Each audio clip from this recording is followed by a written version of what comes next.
Hello, everyone, and welcome to the 83rd ever Highlight Haven interview. My name's Matthew Heiserman, and today we are joined by the Las Vegas Raiders ESPN reporter, Ryan McFadden. Ryan, it's great to have you on. Thank you so much for having me. Yeah, absolutely. And, getting right into it, from 2021 to 2023, you covered the Baltimore Ravens for the Baltimore Sun before joining the Denver Post in April of 2023 to cover the Denver Broncos. And then currently, you are the ESPN reporter for the Las Vegas Raiders. I just want to start by asking when you first knew that you wanted to work in the sports industry and how would you describe the journey you've taken to get to where you are today? I first wanted to know back when I was in high school, the Matthew Catholic High School.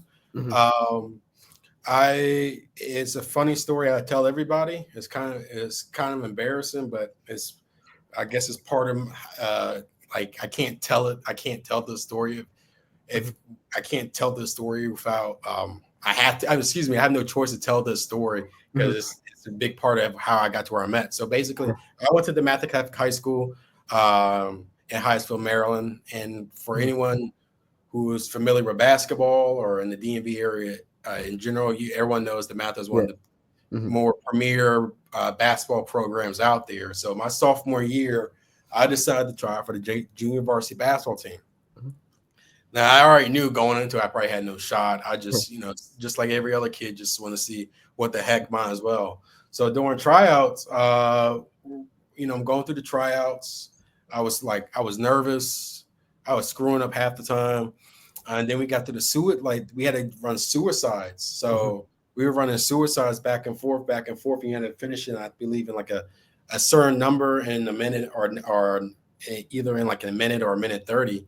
So after we finished, after that first round, I got through it, and then the coach, the JV basketball coach at the time, told one to pick the player randomly to go to the free throw line. So he picked a random player and basically said, "Hey, if this guy Yeah. misses Yeah. if the guy makes the free throw, you guys have a water break. If he misses it, you got to run again." Mhm. So the guy missed it, and he missed it bad, and I said I just dropped my head because I said I had no more energy left. So, but I go up, go back, go up, go back, and the second time back, I passed out and got dragged off by another student, and I got looked at by the trainer, and it's like from that point on, I said, yeah, I'm not. This is not going to be my future. I got to find something else. Mhm. Because getting ready to go to college my junior year, you want to stack up stuff for your college resume to make yourself look good. So I didn't at that time. I didn't know what to do, but I had a passion for writing. Always did. I always loved to write since I was in the third grade, and obviously I love sports. Mhm. I love I love sports. I remember being in like elementary school, coming home and watching PTI Mhm. with with Michael Wilbon and Tony Kornheiser, and I was not even 10. I was only in the second grade, and just Yeah. invested in what they had to say about sports. I always had a passion for sports and writing. So my parents suggested, like, why don't you write for your school newspaper? At that time, like, I didn't think much of it about newspaper writing until they said to me. I said, well, might as well just to try it out. And I wrote for the DeMatha Stagline my junior year. I was writing for the DeMatha Stagline as a sports writer, and it was part of our journalism class. So I took a journalism class, and as part of the class, you got to write a story for the monthly newspaper. So I did that and just fell in love with it, and just that kind of jump started my journey to being a sports writer. Just from that embarrassing moment that it took me to getting invested in journalism and doing things around camp, kind of like help make people Mhm. forget that very embarrassing moment I had. But that kind of started it, and from there I just kept working and working, and I wrote articles for my student newspaper in high school for 2 years. In between that, I started my own sports blog called Inside a Locker Room, where it's something I started on my own, and I took the initiative to building, where I was covering high school sports in the DC, Maryland, Virginia area. And I kept doing that. And then after I graduated from the Matham, I kept writing for my blog, but I was also writing I went to Iona University in New Rochelle, New York, formerly known as Iona College. So I was writing for our student newspaper there, and I started off covering volleyball. I did good covering in volleyball, and I started covering the men's basketball team. I was like the only. And they said I was like one of the first freshmen to cover the teams. One of the first freshmen to cover the team, Mhm. because that was our big beat at Iona, was because Yeah. we didn't have a football team, so basketball was the big thing there. So I made it known that I was very aggressive. I was good at my work. That I was able to cover that as a freshman. I covered the men's basketball team all 4 years in college. I transitioned from just being a staff writer to an editor. I was assistant editor my sophomore year, junior, senior year. I was a sports editor for our newspaper at Iona. And like I said, still doing that. I had my blog on the side where I was writing, you know, about the Matha games, about St. Mhm. John's, uh, other schools in that DMV area. And then I got big enough where I was getting credentials to other college games. So my blog gave me credentials to University of Maryland football and basketball games. I got to Georgetown men's. Could cover some Georgetown men's basketball games. I was at the 2017 Big East tournament, Madison Square Garden, with my website. So I thought I was pretty big because I kind of like started it from the ground up to the point where people respected it enough to give me credentials to these big Division I events in our area. I even was able to go to cover some few mixes games or just off my blog alone. So that was Mhm. like a very proud moment to be able to do that. And then once I graduated from Iona, I went to grad school at the University of Maryland College Park. And while taking grad classes, I worked as a freelance high school sports reporter for the Washington Post. So I was covering volleyball, I covered indoor track, I covered cross country. COVID messed it up a little bit because in the spring I was Mhm. supposed to cover lacrosse, but sports got canceled there, so I couldn't do that. But the following year, they started doing it in a modified way. So I did ice hockey as well. Um, Wrote features during the pandemic about like how certain high school athletes were dealing with that time where there was no sports going on. So I did a couple stories for that. And then after that, I graduated from Maryland, got to the SJI Sports Journalism Institute program it's a journalism program for minorities and women who are trying to get into the industry right out of college. So got to that internship program. They paired me up with the Baltimore Sun as an intern, and from an intern at the Baltimore Sun, they hired me full time. And from Baltimore Sun, I went to Denver. From Denver, I'm here in Las Vegas. So it's been a pretty. I'm only 27 years old, and for a lot of people, that's considered pretty young in our industry to Mhm. be able to Yeah. make those moves in such a quick time. But like I'm grateful of all of it. It's been a lot of hard work, um, a lot of early mornings, late nights trying to write, taking constructive criticism from editors, meeting deadlines, trying to find unique ways to tell stories to make yourself stand out. But that's kind of a summary of kind of my journey and how I got to where I'm at. And it's just to me, it's just a testimony to just working hard, building relationships, and kind of have a clear focus of a clear idea and a clear understanding of where I wanted to go in my career. And I was able to have that clear understanding and map my career out and put myself in certain situations that helped me get to where I wanted to go. And you joined ESPN. I think it was February 11th, so it's been around 4 months at this point. What's that transition been like for you? It's been good. I'll say this: it's been a dream come true. Mhm. Still sometimes every day, like I might wake up and it's just kind of like a pinching moment. Like wow, like I'm working for a company that I've been following since I was a Yeah. kid. So sometimes I have to sit back and just think about how crazy it is that I'm in this position. But yeah, it's been a pretty smooth transition so far. Like once I got hired, a couple weeks later, I was at the NFL Combine, so Mhm. it's been a lot of movement going on, and the team traded for Geno Smith, so it's been pretty. They've kept me busy. But yeah, it's been over. I think my past experience covering the NFL has helped a bit, so you kind of know the ins and out a little bit more. It's just about getting adjusted to like a new company, Mhm. uh, new editors, co-workers, and whatnot. But like, it's been a smooth transition. Have like good friends who work at ESPN as Mhm. well, and co-workers that have kind of helped me kind of like go through this process as well. So Yeah. that's helpful. Yeah, I love to hear that. And, getting into the Raiders with the sixth overall pick in the 2025 NFL draft, they selected Boise State running back Ashton Jeanty. He has unbelievable vision, super explosive, and never shies away from initiating contact. In 2024, he led the FBS with 151 forced missed tackles. That said, J&T is obviously coming in as the immediate starter. What are you expecting his on-field production to look like in 2025? I think he has the potential to have a big rookie year. Right now, he'd probably be a candidate. If I had to pick a candidate for offensive rookie of the year, he'd probably be at the top of my list, just given the fact that the Raiders really want to run the ball. This is the emphasis for Pete Carroll and offensive coordinator Chip Kelly. They want to be a run-heavy offense, and I think, we've seen what Pete Carroll has done with talented running backs in his past in Seattle, like Marshawn Lynch. Mhm. A couple of seasons he had with coaching Kenneth Walker. Yeah. So I think Ashton Jeanty has a potential to be a guy who can, rush for, I would say, around like 1,100 yards and maybe 7 to 8 touchdowns this year. That would be huge. Mhm. That will really open up the offense for the Raiders. That'll take a lot of pressure off of Geno Smith. You get the play action game going.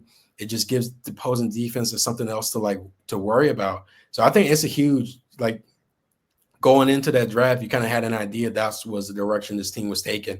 Either it was Mhm. going to be Gentry or going offensive line. But when you have a coach that made it clear what he wants the identity of the offense to be, it only makes sense to bring in someone like an Ashton Jeanty who has the potential to make an immediate impact right away. And like you said, he walks into the building as RB1, and they've treated him like that since. He's been getting the most reps out of all the running backs, most first team reps out of all the running backs so far during the OTAs. I expect that to continue into minicamp, mandatory minicamp, and training camp this summer. So yeah, I think there's a lot of high expectations for Jeanty. I think he has the potential to live up to it, and I think it's going to be key if the Raiders want to be competitive, if they want to have some to be a team that can try to have the potential to compete for the postseason. Mhm. I think it's going to come down to, can they run the ball efficiently, and obviously that's going to be dictated by how well Ashton Jeanty is able to adjust to the NFL level. Absolutely. And in the second round, the Raiders selected TCU wide receiver Jack Betch. In Dane Brugler's annual NFL draft guide, he said, although he isn't super dynamic, Betch is a smooth physical athlete who can get in and out of breaks with gear change and route savvy. He's a skilled ball tracker and plays with supreme confidence in his ability to adjust, frame, and finish grabs. What are you expecting his target distribution to look like in 2025, starting the year behind both Jacoby Myers and Trey Tucker on the depth chart? I think Jack Best has a potential to make it a solid. I think my expectation for him, you're looking at a guy who could probably get around like 45 to 50 catches this year, receptions this year.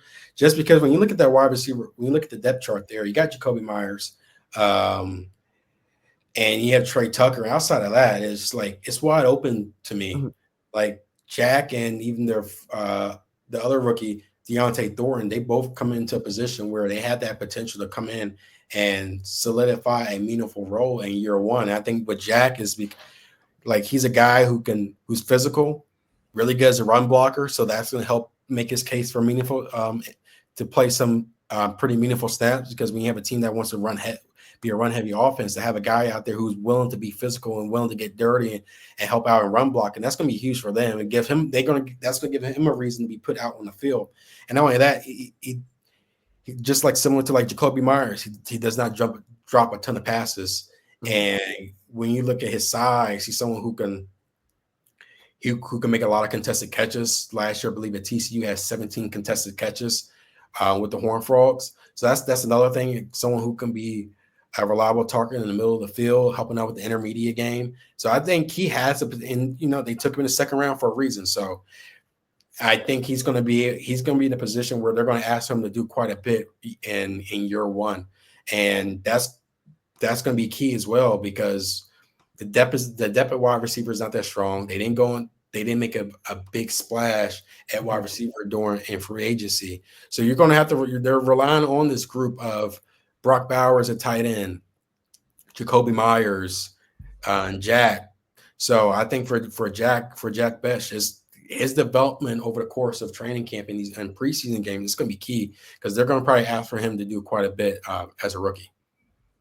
And then kind of making our way down the draft with the 68th overall pick in the third round, the Raiders selected Iowa State cornerback Darian Porter. Porter possesses great athletic traits for his size and was a wide receiver actually for multiple years in college before becoming a defensive back. What's your thoughts on this pick for Las Vegas? And do you think Porter's role, what do you think that's going to look like as a rookie? Obviously, he comes in with the experience as a previous wide receiver. I guess he kind of can get into the mind of a wide receiver, know what he's going up against. What's that going to look like entering his rookie campaign? I think when you look at somebody like Darian Porter, I think that pick is like the first thing you think that's a Pete Carroll. He's a Pete Carroll cornerback. Mhm, He's tall. He's tall. Had great ball skills. Those are the type of guys that Pete Carroll has liked at the cornerback position. When you go back to his time in Seattle, Richard Sherman is one of those guys who was like long, tall, really good at getting, has a good nose for the ball. mhm, Not saying Darren Porter's going to live up to Richard Sherman's mhm, potential. We don't know. Maybe he does, or maybe he doesn't. And Richard was another guy who also in college transitioned from wide receiver to cornerback. So that's worth noting. So he has the traits that Pete Carroll likes from the quarterback position. Now, the only thing with him is he had last year was the only time he was a full-time starter at cornerback.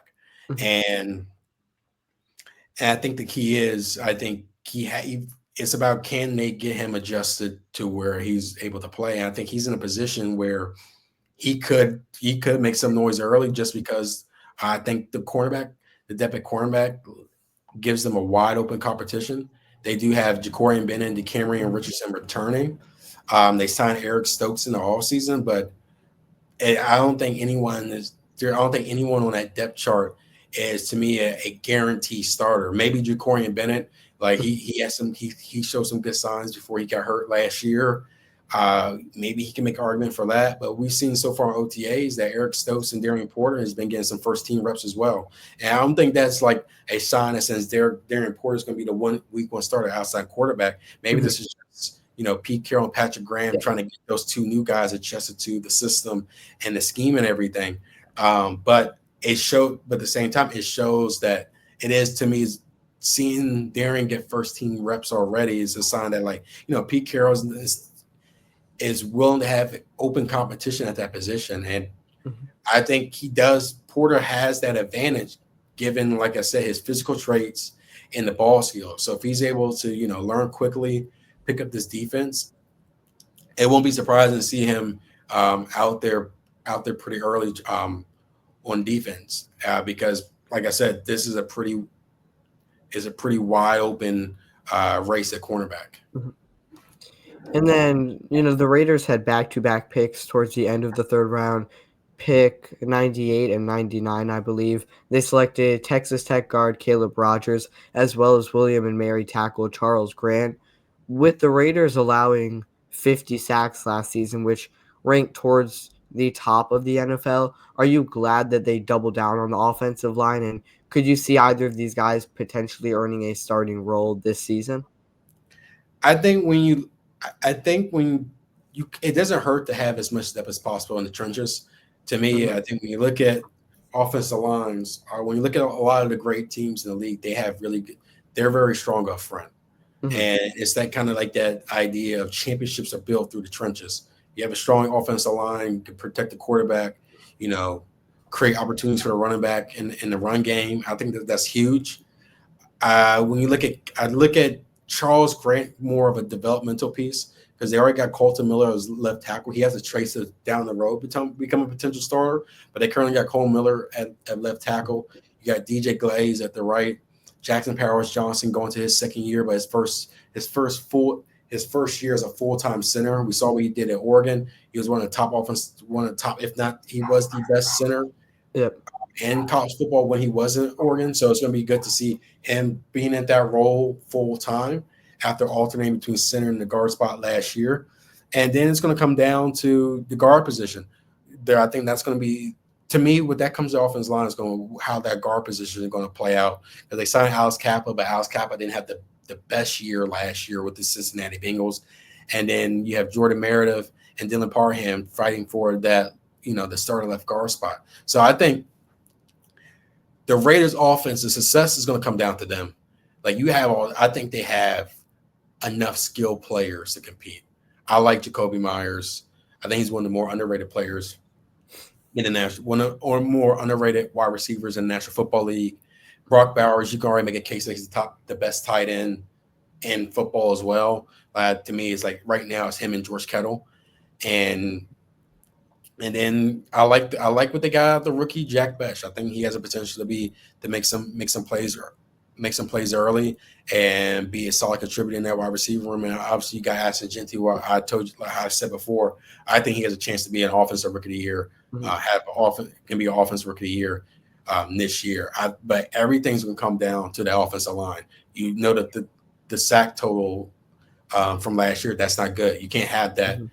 this year because Geno Smith is not a guy who's really good at dealing with pressure, and that's not a knock to him as overall player. It's just that's that one aspect that to me I think he struggles at, and to keep him protected, and to create gaps and holes in the run game for Ashton to take advantage of. That's going to be huge. So like I said, this team has they have a lot of talent. They have some talent to skill position. It's just going to become them guys up front and being able to provide consistent and solid Yeah. protection throughout the year. And I think when you look at the two rookies you mentioned, I think Charles Grant, I think is like more of a developmental piece. I think Caleb Rogers might see a little bit, may have the potential. He's going to be a guy that's going to step in, like, if there's ever any injuries or anything on the offensive line. I think Mhm. like he's played all the positions in the offensive line during his college career. So having that type of depth already, it's going to be huge. It's going to be huge. So yeah, I think Mhm. their success is going to come down to how well they are in the trenches. I think Mhm. that's going to be the determining factor for this offense. And then following the draft, the Raiders made various undrafted free agent signings, including linebacker Matt Jones, tight end Pat Conroy, and safety Hudson Clark, just to name a few. That said, what UDFA signings do you see making the biggest impact or having the largest role for Los Angeles Las Vegas this upcoming season, let alone making the 53 man roster? I think you're going to have to look at. To me, I think when it comes to that, I think someone like, let's say, like a Jalen Walker, the linebacker for Indiana. I think he has the potential to Hmm. come in. He did 3 seasons at James Madison. He had a pretty strong year last year with Indiana. Had 82 tackles, 8 passes defended. I think someone like him has a potential to try to crack the 53-man spot. I say that because of the depth at inside linebacker. You have Landon Roberts, who they signed from Pittsburgh, and Devin White, who we know what Devin White, we know what he did in Tampa Hmm. Bay, was a key part in winning the Super Bowl, was a Pro Bowler. However, these past couple of seasons, he hasn't lived up to those expectations. So I think, and outside of that, it's pretty young at that position. So Yeah. it's a lot of room there to potentially carve out a role, whether it's a special team role or you know uh, a rotational role. But in regards to that's probably one guy I'm keeping my eye on as we continue to Yeah. progress through like mandatory minicamp and training camp in a month. And as a big James Madison fan myself, I'm obviously rooting for him in the NFL. And on January 24th, the Raiders hired Pete Carroll as their new head coach. I know it's been a little while since this happened, but what are some of the main changes we can expect to see in 2025 with Carroll at the helm? I think the thing with Carroll is the benefit for him, for the Raiders to have Carroll, is he's going to establish a culture. He's going to he's going to establish a culture that this team can take moving to the future, and that's the key. They've been through multiple GMs, Mhm. multiple coaching changes. It's time to bring in someone who has a track record for winning, and Carroll has that from his time in Seattle. Then you can take it all the way back to USC when he was coaching Matt Leinart and Reggie Bush and those on those teams. Yep. He's a proven winner. He's a guy that's very respected from players and coaches that's worked with him. About about his energy has been infectious, and Mhm. that's what this team needs. I think they needed someone who can come in. Not only Pete Carroll gives them a coach that can help them become competitive in a winning ball club right away. But he's a guy that can go in and establish a culture and establish that they can take moving forward, and that's the key. You just want to establish some type of culture. I think Pete Carroll's the right guy to do that, to establish a win, to bring in. I think he's the right guy to establish a winning culture that this team could take for years to come. And he's the perfect coach for that. So it's interesting to see him back, back coaching after a year off. But I think this is a great move for the Las Vegas Raiders. I think this is going to set. I think we're finally going to see them start being able to turn it, um, to set the course into who they want to be as a franchise. And when you look at the AFC West, they need someone like Pete Carroll. Look at all the coaches in this division itself: Andy Reid in Kansas City, Sean Payton in Denver, and Jim Harbaugh in LA. They needed someone to come in there to kind of like that they know can stack up with those Yep. guys, Mhm. and that's key. And so, yeah, I think Pete Carroll is a great hire, not only for the present moment, but long term in terms of Mhm. helping this organization build something where they can be they can be competitive year in year out, not these long droughts with a winning season or a playoff appearance. Mhm.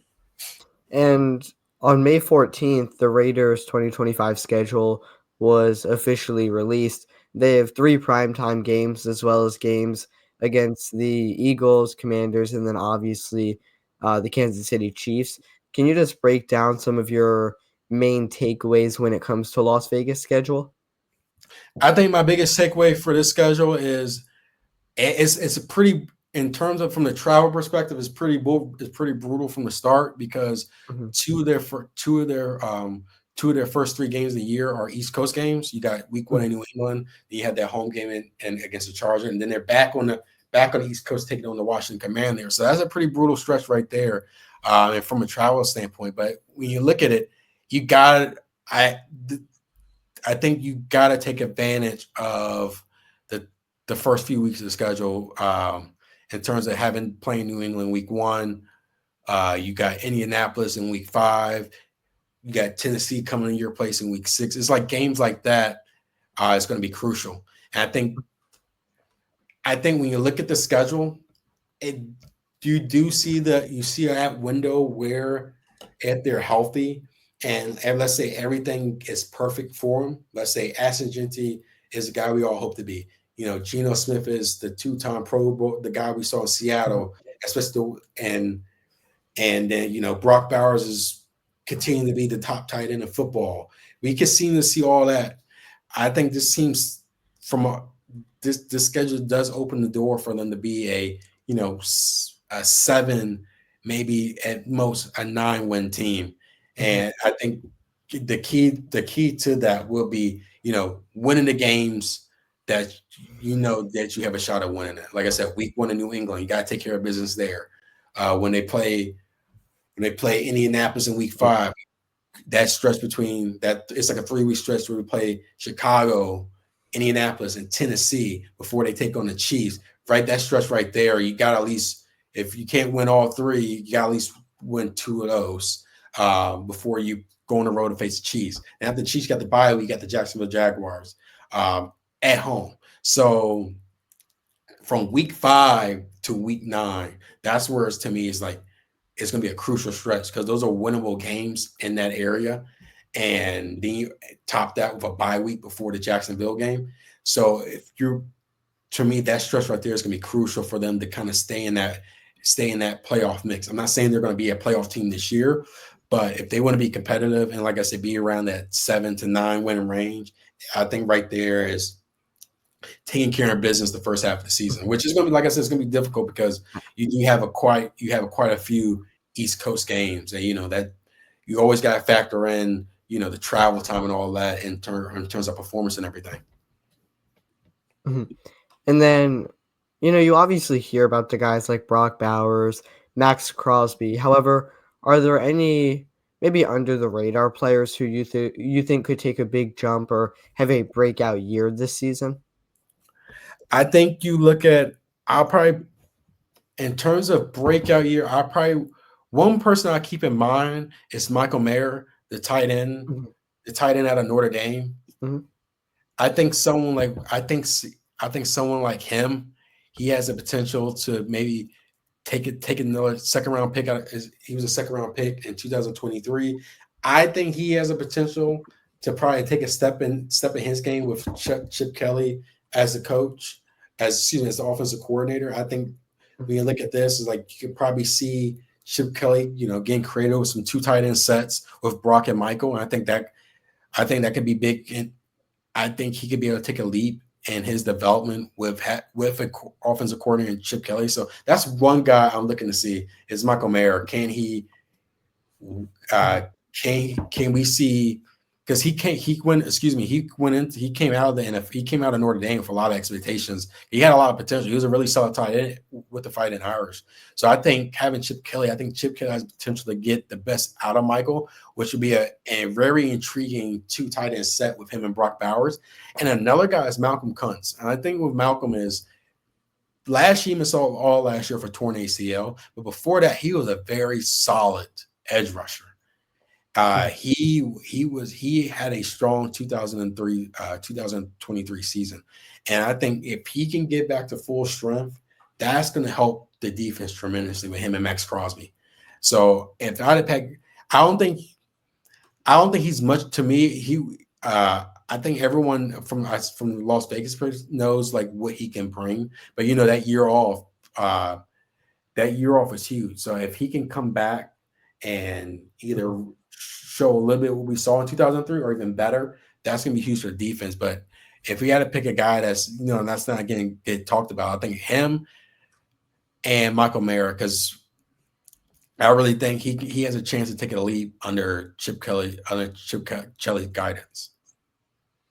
Yeah, now a few more questions before we wrap things up.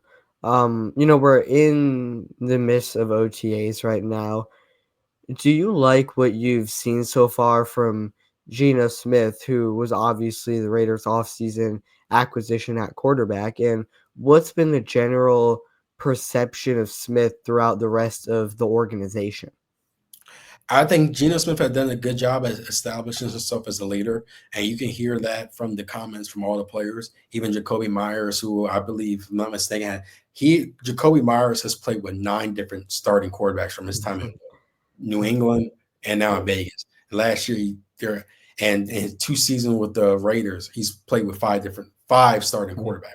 Yep. So Geno Smith brings a sense of stability from him. And that's what you're seeing. It's like they're going in every single day knowing this is our guy. That's huge. Now, I'm not the biggest guy in terms of making prediction over OTAs when guys are just in shorts and we don't have the pads on and there's no preseason games to fully judge everything. But I think you can sense it's similar to having Pete Carroll as a head coach. It's just like it's a different vibe knowing Geno Smith is in the building. It's like Mhm. it's a sense of stability. They're not going Yeah. in not one or is Garner Minshew going to be our starter? Is Aiden O'Connell going to be the starter? That's what we saw last year with this team, where it was that quarterback battle where we didn't know until the start of the year who was taking over. Even when the year started, they were still bouncing between quarterback because Gardner Minshew got hurt and also he was struggling. So I think that's the key there. It's like Geno Smith has walked in the building and established himself as a true leader in that locker room, and players have embraced him, and Mhm. players have embraced the sense of stability he has provided. And I think right there that's huge.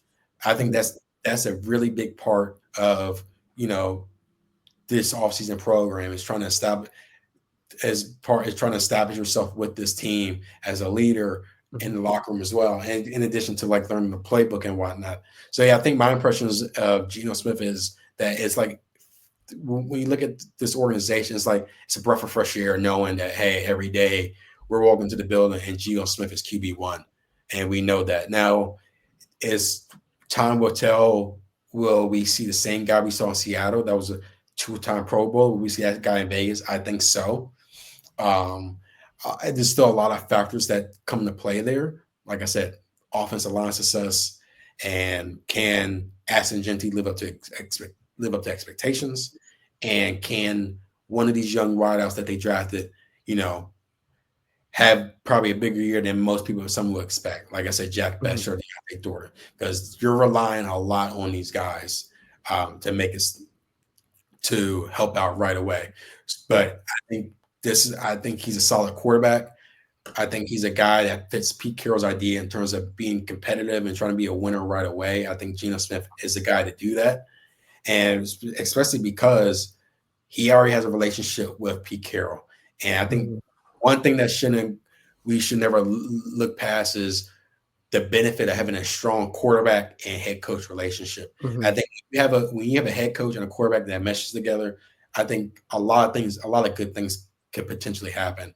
And I always bring back to my days in my time in Denver with Sean Payton as a recent example, is because Sean Payton and Russell Wilson kind of Yeah. they didn't mesh. The team went 8-9. Sean Payton benched Russell Wilson. Russell Wilson was released in the offseason. He goes out and get his guy Bo Nix. Now, the defense did play a big role in them winning 10 games, but also too, Bo Nix threw for 29 touchdowns and 12 picks and had one of the better rookie seasons by a Bronco quarterback in franchise history. And you saw what happened when Sean Payton got his guy, how they were able to turn it around in year one. Now, do I expect a similar turnaround with Pete Carroll and Geno Smith? I don't know. I Mhm. think just given the roster, I think it's a little bit more of a challenge from a defensive side. Um, but I just brought that example because of the benefit of having a head coach, a strong head coach and a quarterback relationship. So that is right there. It gives me optimism that this can work in Las Vegas with Pete Carroll and Geno Smith because they already have a good relationship. Geno Smith talks about how Pete Carroll believed in him when he was a backup for Russell Wilson. And this and he always saw that Geno Smith had that starting potential. And when Russell Wilson, got traded to Denver, Geno Smith slides in and we saw what he was able to do. So I think that trust that Carroll built with Smith is huge. And I think that's going to help this team try to be competitive right away. So I'm looking forward to seeing what Geno Smith does for this team. But you can already tell he's made an impact already. He's impressed Chip Kelly. He's established himself as a strong leader, a strong locker room presence, and a leader already. So I think I'm very optimistic in what he Mhm. can bring to Las Vegas. And when you look at the depth chart, are there any major gaps or liabilities that concern you as we get closer to the start of the season? I think it comes down to the cornerbacks. Mhm. Yeah. There's, like I said, it's wide open competition there. I don't think anyone in that room is a surefire starter right now. And I think you're gonna like this is a situation where it could be in the middle of a pack or it could be one of the worst secondaries in the league because we Mhm. don't know what to get out of Darian Porter. Um, are they if Eric Stokes first round pick in the past, um, he's dealt with injuries throughout his NFL career. Even now, he said he feels healthier than he's ever been. If that's the case, what does a fully healthy Eric Stokes look like? Or so it's just so many questions there with the Mhm. cornerback Yeah. position. Um, like I said, Theory Port, I think he has a lot of upside there, but is he someone that can be able to be an immediate contribute right away and provide solid coverage on the outside? And then the nickel spot, their nickel right now is Darnay Holmes, another guy he's spent his most of his NFL career as a reserve. Mhm. So to me, it's just there's so many question marks at the cornerback position. That's probably like the position I have the most concern in. Mhm. And I wouldn't be surprised if they make a move once we get into training camp. or before training camp, whether it's trade, free agency signing. I know, I think it wouldn't hurt to add to sign another nickel to put some competition out there.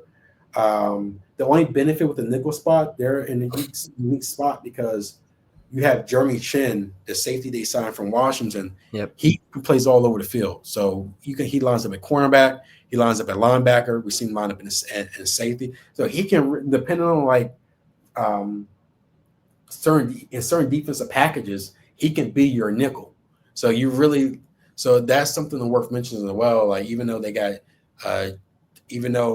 don't have, he can go in and be that nickel if needed. Yep. Or Lonnie Johnson Jr., Mhm.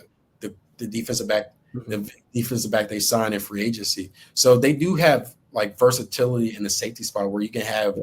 maybe one of those guys, play closer to the line of scrimmage or play the nickel spot. But yeah, I think I think the cornerback position is something that um, is probably the more concerning one, Mhm. and it wouldn't be surprised me if they make another move to add Mhm. in another veteran in that room. Honestly, I think they should. Yeah. It wouldn't hurt. It's just because like I like Darian Porter, but um, if he's not ready to be your week one guy, then who are your other options? You have Camryn Richardson, you have Jacorian Bennett. I think Jacorian Bennett is a solid cornerback. He did some good things last year, but still, there's no guarantee, there's no surefire starter so far in that cornerback Mhm. room. So that's the area that concerns me the most. And like I said, it wouldn't hurt if they added someone Yeah. between now and training camp. Now, I do have one final question to ask before we wrap things up. If there was one piece of advice you could give to an aspiring sports broadcaster or journalist like me, what would it be? I would say this: there, if I had to pick one, Mhm. because there's so I can probably go on another 30 minutes trying to give advice to young aspiring journalists. Yeah. But if I had to give out one, is having have an idea where you want to go and be okay with it. And I say that because Mhm. in our industry, it's so easy to compare yourself to another journalist, compare yourself to another broadcaster, um, and and it can hurt your development and it can hurt your love for this Mhm. industry and and change the course of your career. So I think having a clear idea where you want to go, and because once you have that clear idea where you want to go, you can start mapping out. All right, this is the internship I want. When I'm in college, these are the classes I should take. Mhm. These are this I should write for the newspaper, or I should write for this other campus publication. Because depending on the school, you might go to like a big school that might have like an SB Nation team blog that you might write for. Mhm. Yeah. Give it like if you're from the DMV area, so you're familiar with the University of Maryland. They got Mhm. Testudio Times, they got the Diamondback, the newspaper. There's so many avenues Yeah. and on Yeah. campus for you to get started at. Let's say if you're going to the University of Maryland, but once you have that clear idea, you can kind of map out where I Mhm. need to go. Right. So if I say, all right, I want to get into this is where I want to be a sports writer. So in high school, I'm going to write for our high school newspaper. If the school you're going to is going to have one. When I get to college, I'm going to write for this publication. If they don't take me, I'm going to this way. You already have a clear idea. And, and I say that that's important because you got to look around. A lot of people tell college kids, you got time to figure it out, but you really don't because in our industry, there's sometimes kids are getting hired right out of college to cover pro teams. I have a good friend of mine who covers the Washington. I have a friend of mine who covers the Wizards for the Washington Post, and he got that job right out of college. So that's who you're going against. So when you have a I clear know. idea of where you want to be as a journalist, you're able to start putting together, I'll say like a roadmap to different opportunities you're going to look for, different courses you're going to take in college or in high school to help you form that resume. So when it's time for you to get a job, you're ready to go. And the second to that is once you figure out where you want to go, and sometimes that's going to change. You might get into Mhm. the industry and change. and you might say, you know what, I want to go this direction, but at least you're not. At least you still. What I'm saying, at least you're still building your resumes instead of just not having nothing because you've been so much time figuring out. Mhm. Spend so much time not knowing what you want to do. Yeah. So obviously things can change, but at least have some idea, some Mhm. idea where you want to go, and then being happy with it, because you're going to have people that's covering the NFL. You're going to have people covering the NBA, but there's some people out there that might be okay just covering high school sports because they like, not dealing with agents or not dealing with, Mhm. pro locker rooms and the Yeah. guidelines and all that. They Mhm. just want, and they love the stories that come from a high school kid and his family. Some people like that, and that's okay as well. But I say be okay with it because once you know where you want to go and you're okay with it, then you're not out there comparing yourself. I'm not, because I think that's the worst thing. You shouldn't compare yourself to other journalists out there because everyone has their own path to get to where they want, and also too, everyone has their own idea of what makes a successful career for themselves. You know, and when I say that, like some people just want to cover high school for the rest of their career, and if Mhm. that's what you want to do and you're happy with that, man, power to you. I think that's one of the challenge. Like covering high school is a very challenging beat. So if you have a passion for that and that's what you want to pursue for your career in this industry, that's great. If you just want to be someone who likes college, some people just love college football and being around a Mhm. college town. Um, for, Try to map up your career to do that. And if that's what you love, be okay with that. But don't be the guy that you're covering college, but you're looking at someone who's covering the NFL or NBA and you're wondering, um, and thinking twice about what you're doing. If you're happy of covering that sport and this is the type of beat you want to do, like Mhm. that's Yeah. okay. Like Yeah. it shouldn't be looked at. You shouldn't be looked at less for that. And then another thing I would say is learn all kinds of sports. Mhm. Um, that makes you more marketable for a job. I think that's what helped me out in my young career is like I wasn't afraid to cover volleyball. I wasn't afraid to cover track. I wasn't afraid to cover ice hockey. Um, I wasn't afraid when I went to Denver, going to a Nuggets game to cover a Nuggets game when the Broncos season was over, or going to Coors Field to cover a Rockies game because I like baseball, I like Mhm. basketball. Um, I think, not saying you have to be uh, an insider in every single sport, but having some type of knowledge where if you're in college and the Washington Post or the Baltimore Sun or the Baltimore Banner is looking for, a freelance college kid to cover a college sporting event or a high school game, and you should be able to have the confidence, whether it's soccer or Mhm. ice hockey or volleyball, to say, hey, let me get that role. Um, like I wouldn't be able to put the Washington Post on my resume if I said, oh, I don't want to cover volleyball because it's not football. I'll look crazy. Like it's the Washington Post. So why would I pass an opportunity to put my name in one of the biggest newspapers in the country because I didn't want to cover volleyball? No, don't do that, Mhm. especially when you're so Yeah. young in the industry. So yeah, those are three things. Mhm. Try to figure out a clear idea, have a clear idea where you want to go in your career. Be happy with that so you're not comparing yourself to other people. Um, and learn as many sports as possible so you can Mhm. be marketable. Because yeah, if you have a dream to cover an NFL, but it might be that one job at a newspaper or that one freelance opportunity in a newspaper covering high school sports as a volleyball reporter that might open the door for something else because that's what it Mhm. did for me, and I'm forever grateful of that.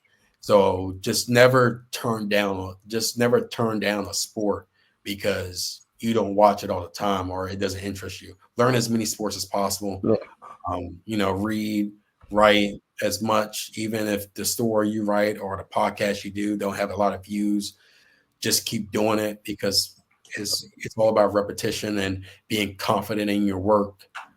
So yeah, those are probably the things I'll probably tell any aspiring journalist Mhm. um, that's out there.